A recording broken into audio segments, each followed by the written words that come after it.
एक दिन उसने मुझे कहा कि शर्मा साहब आप घर जाओ, ये चाबी ले जाओ और वहां से मेरे बॉक्स में जो है कि पैसे उसको खाऊंगी, उसमें ये पैसे ले जाओ लेके लिए आने के लिए। आप बताइए, वो मुझे घबरा उसने मेरे को क्यों ट्रस्ट किया और वैसे इसी इंटेग्रिटी का टेस्ट उसने लिया, क्या लिया भगवान जाने।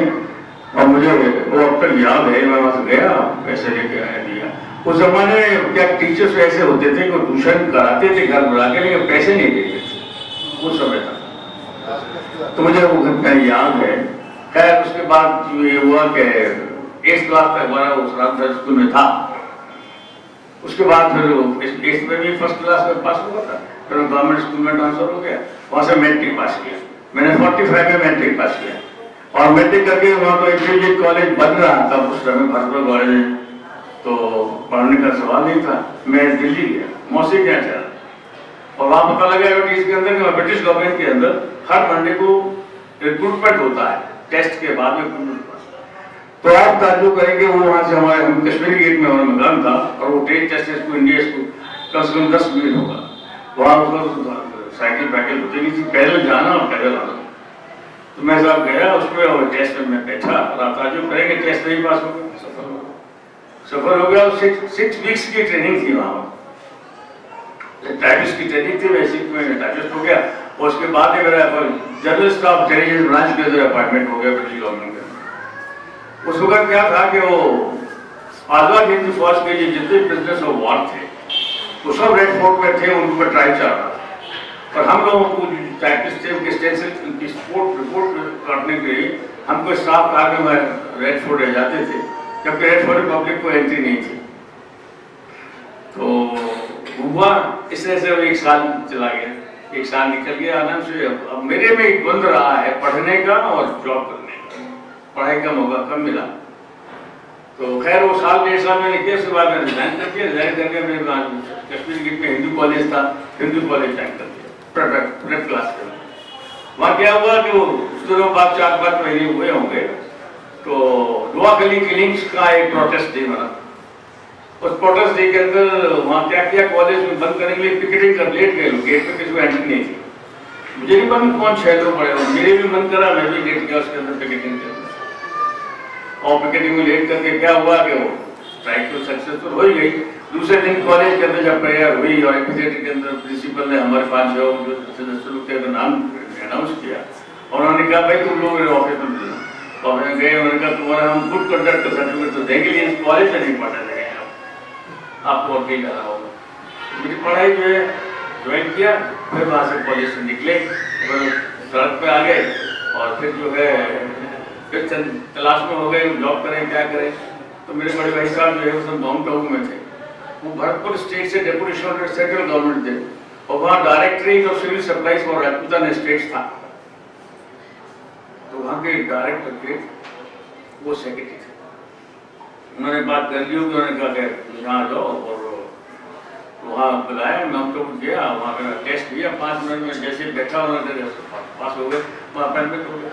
अपॉइंटमेंट हो गया तो आप देखिए कि वो 6 महीने नौकरी की होगी जनवरी के अंदर, जनवरी 1947 और पार्टीशन हो गया। वहाँ हमारे ऑप्शन भी हमसे मांगे, हमने इंडिया का ऑप्शन दिया सर्व करने को जमाने में। फिर हम भरतपुर आ गए, भरतपुर आकर के हम क्या करें, मैं इंटरमीडिएट, तो हम इंटरमीडिएट का एग्जामिनेशन देने के लिए अजमेर है प्राइवेट और 70 रुपये लेकर के मैं वहाँ से अजमेर पहुँचा। तो वहाँ समाज में ट्रेनिंग व्यवस्था मैंने कर ली थी और वो 24-25 दिन का मेरा वो था, एग्जामिनेशन खत्म हो गया, 70 रुपये खत्म हो गए।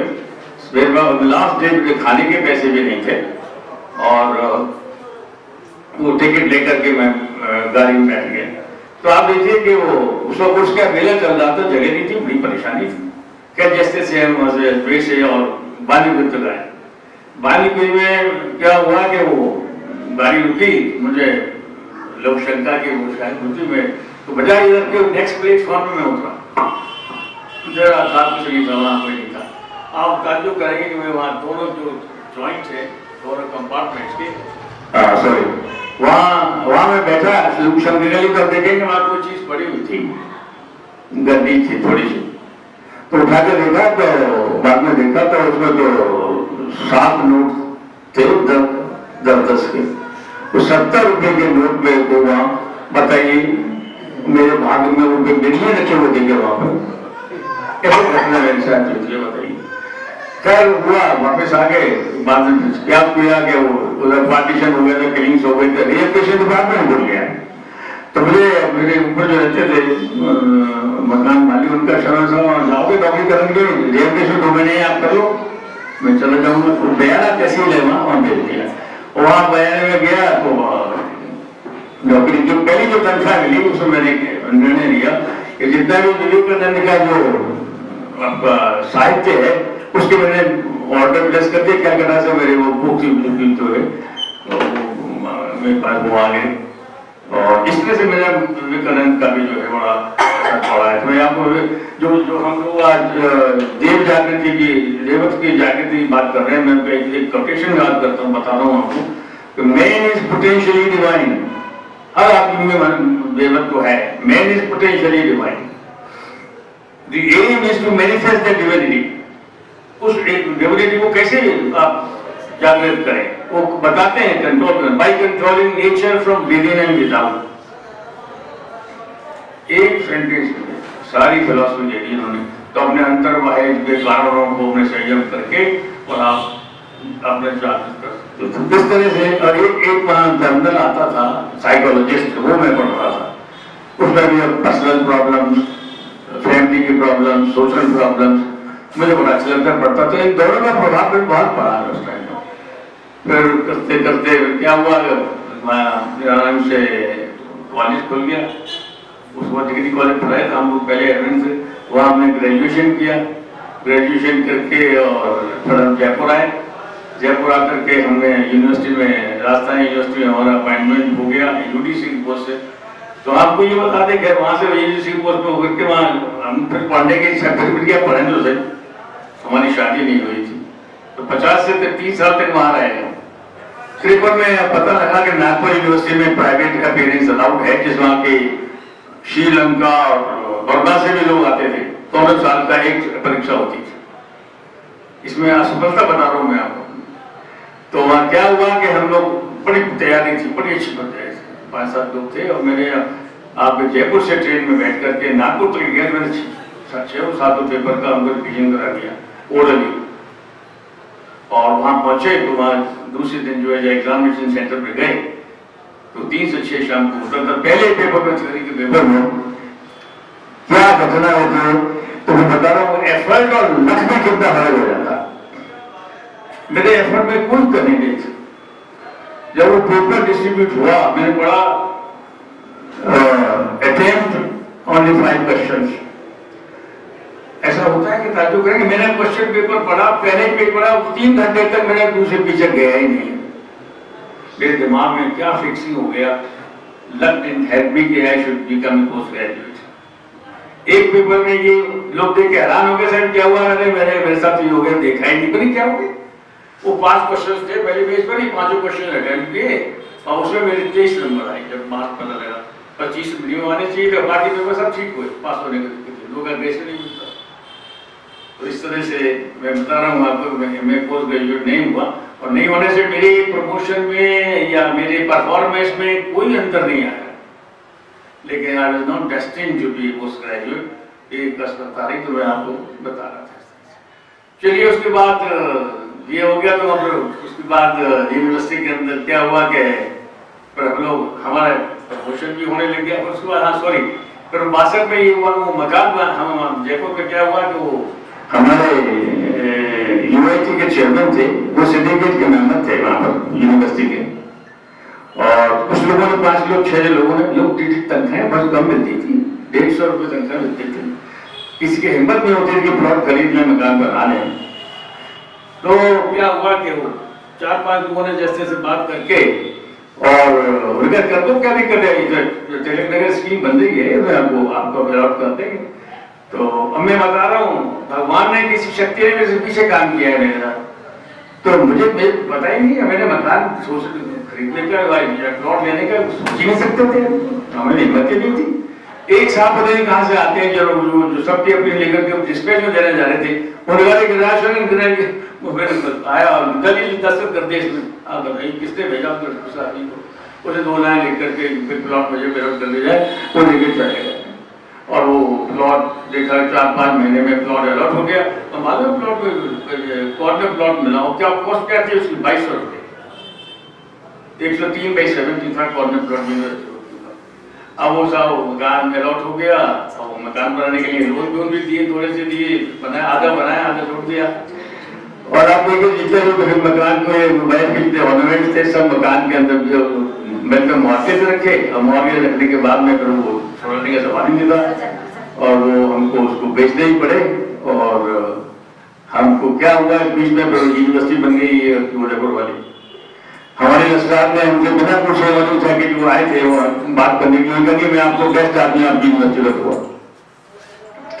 तो मुझे बुलाया जब तो जाओगे, मैं सब मेरे मकान बन रहा, छोटे छोटे बच्चे हैं, मेरे 4 बच्चे थे, बड़ा तो 5 साल का ही होगा मेरे घर से।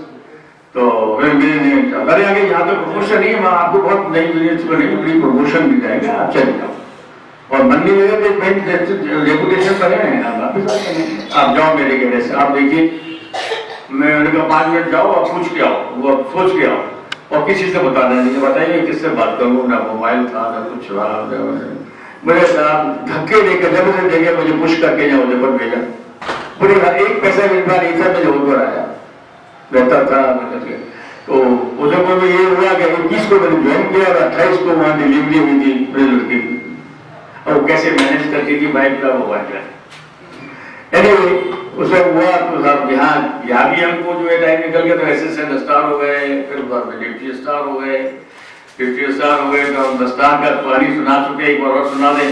हमारे नए वाइस चांसलर लामा साहब आए थे, तो उन्होंने बुलाया कि भाई डिप्टी साहब को बुलाओ। उन्होंने विजय से इंटरव्यू लिया कॉन्फ्रेंस कि भाई तुमने अफगानिस्तान ने यूनिवर्सिटी को बिगाड़ दिया है। मैंने साहब अब बताइए आप क्या जवाब दें भाई, पोस्ट को नहीं भाई सर कुछ जवाब दे सकता था? अब मैं अपना करेक्टर बताता हूँ। मैंने कहा सर बड़ी स्माइलिंग फेस, मैं साहब happy that my new vice chancellor has discovered so soon who are the villain of peace in this university. उन्हें क्या बोलता है, बजाय कि मैं फूमिद हूँ, मैं नर्वस हूँ, वो नर्वस हो रहा था क्वेश्चन आया वाइस चांसलर। और फिर क्या हुआ कि वो दूसरा बात पूछा कि while I am not here to defend Mr. Shah, just start to, but I am certainly here to mitigate myself. क्या बोलता है? मैं sir, would you please oblige me by giving a blank sheet of paper so that I may tender my resignation and say goodbye. प्रज्ञावान भव, प्रज्ञावान भव, प्रज्ञावान भव। अंतिम बार बोलेंगे यशस्वी भव, यशस्वी भव, यशस्वी भव। आदरणीय जीएस शर्मा साहब, यशस्वी भव, यशस्वी भव, यशस्वी भव। एक गीत यहाँ से दे रहे हैं, जब तक सभी ध्यान से सुनेंगे। जन्म सभी ताली बजाएंगे।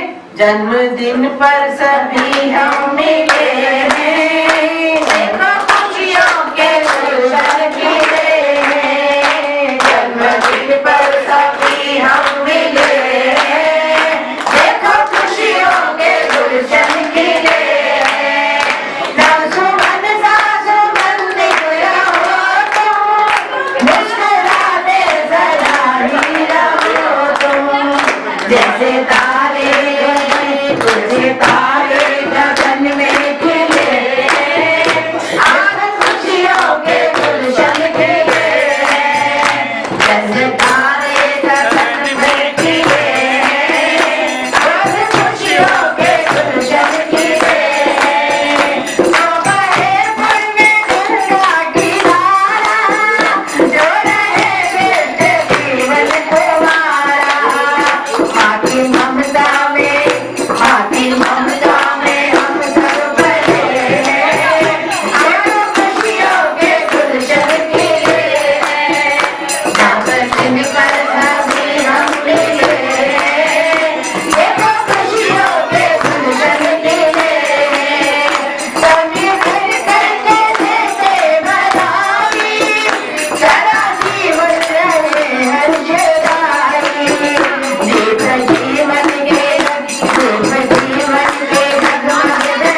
Papa G.S. Sharma birthday.